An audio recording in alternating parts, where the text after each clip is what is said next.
Selanjutnya udah dikabulkan layak pembacaan amal basmalah bersama-samanya Ibu. Bismillahirrahmanirrahim. Namanya orang diajar sasarangan gitu dah abdi sami nuju belajar. Nah, kemudian dia abdi nyanda judul kebutuhan nutrisi pada bayi dan balita. Nah, aku saya terang apa itu gizi. Gizinya terus ayat gizi adalah makanan atau zat-zat yang diperlukan oleh tubuh. Jadi tubuh kita itu memerlukan gizi yang berhubungan dengan kesehatan untuk mempertahankan kehidupan, pertumbuhan dan fungsi organ tubuh serta menghasilkan energi gitu kan. Nah, di sini ada guna makanan bayi dan balita. Di sini ada sebagai sumber zat tenaga. Ada yang tahu sumber zat tenaga itu seperti apa? Nah, sumber zat tenaga itu adalah karbohidrat, sumber tenaga bagi si anak, bagi bayi yang baru mendapatkan asupan makanan dari ASI gitu kan. Nah, di sini juga ada zat pembangun.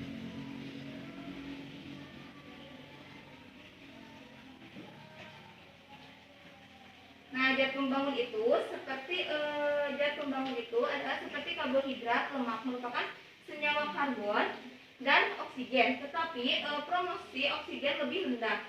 Lemak termasuk senyawa minyak-minyakan dan bahan mirip lemak yang mempunyai rasa minyak, tidak larut dari air. Nah, di sini juga ada sebagai sumber zat pembangun.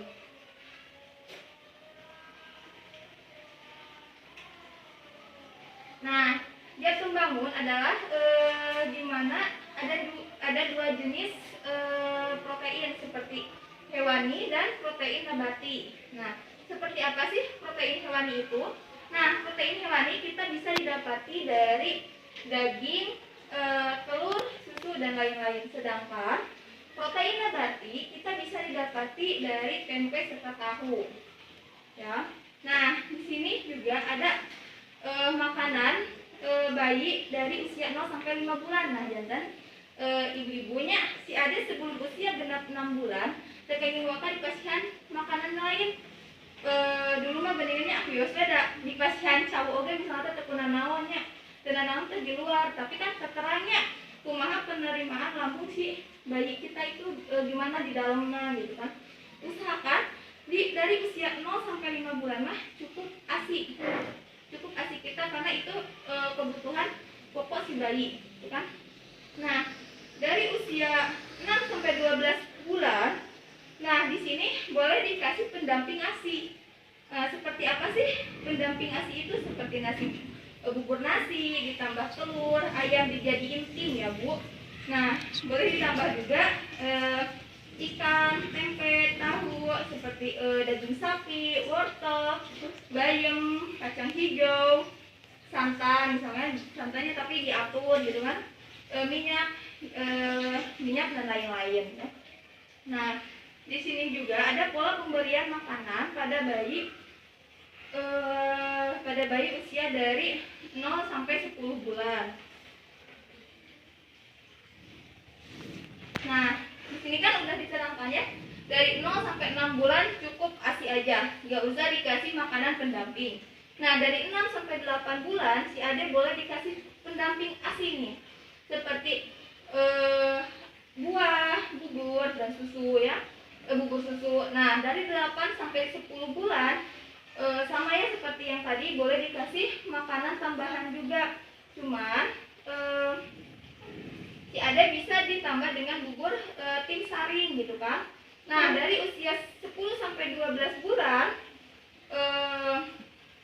ditambahin lagi porsi makannya atau misalkan nah dari usia 8 sampai 10 bulan si ade dikasih makannya dalam sehari cuma 2 kali. Nah, dari usia 10 sampai 12 bulan boleh nih si ade dikasih makannya sehari 3 kali. Nah, gitu kan. Nah, di sini ada dari usia 12 sampai 24 bulan. Nah, gimana si ade boleh makan apa yang kita makan kan? misalkan kita makan snack, si adek juga boleh dikasih, tapi dilihat dulu snacknya snack apa dulu gitu kan. Nah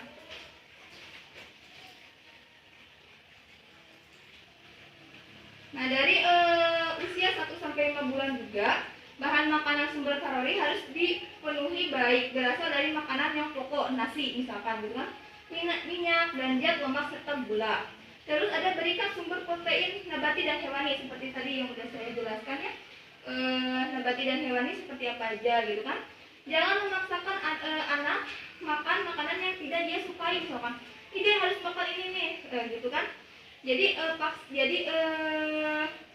kita turutin apa yang si ade mau gitu kan. Misalkan si ade suka apa gitu kan. Tapi itu juga harus dengan pembatasan kita. Terus berikan makanan selingan, misalkan makanan ringan, misalnya ada biskuit, semacamnya, diberikan antara waktu pagi, siang, serta malam. Nah, di sini juga ada zat gizi yang terkandung dalam makanan seperti ada air, protein, lemak, asam lemak, karbohidrat. Nah, ibu-ibu, di sini ada juga kita harus memperhatikan nih anak kita gizi buruk atau tidak. Amit-amit ya, jangan sampai terjadi anak kita sampai gizi buruk karena tidak diperhatikan nih asupan makanannya seperti apa, gizinya seperti apa gitu kan.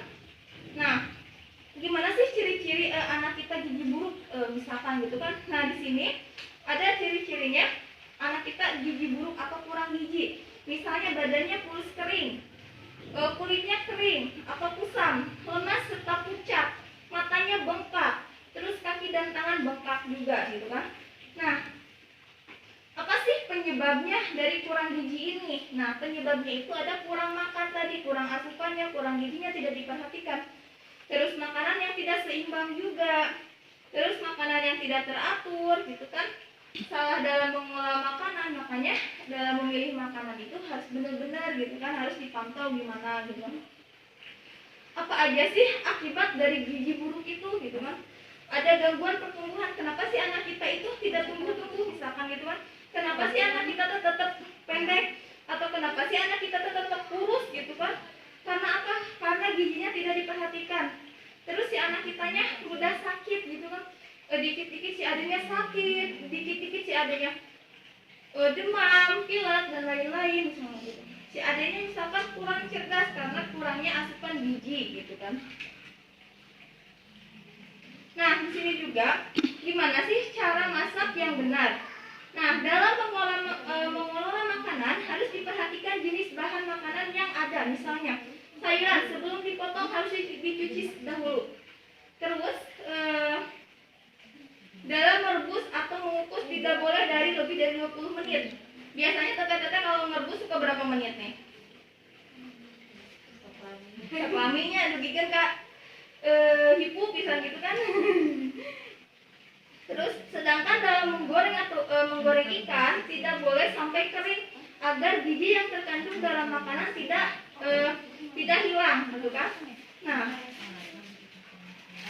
di sini juga harus diperhatikan kita sebelum mengasih makan pada bayi atau balita, kita juga jangan lupa mencuci tangan karena kita tidak tahu tangan kita habis pegang apa dan di tangan kita juga ada kuman apa gitu kan. Nah, terus pakailah bahan makanan yang baik dan aman, peralatan masak yang bersih dan cara memasak yang benar. Kalau bisa gitu kan. Makanan buat si adik balita, buat si adik bayinya dipisahin gitu kan. Alat penggorengannya, soalnya kita kan nggak tahu. Misalkan kita suka menggoreng cabai atau yang lain-lain gitu. Mungkin sekian dari saya. Wassalamualaikum warahmatullahi wabarakatuh.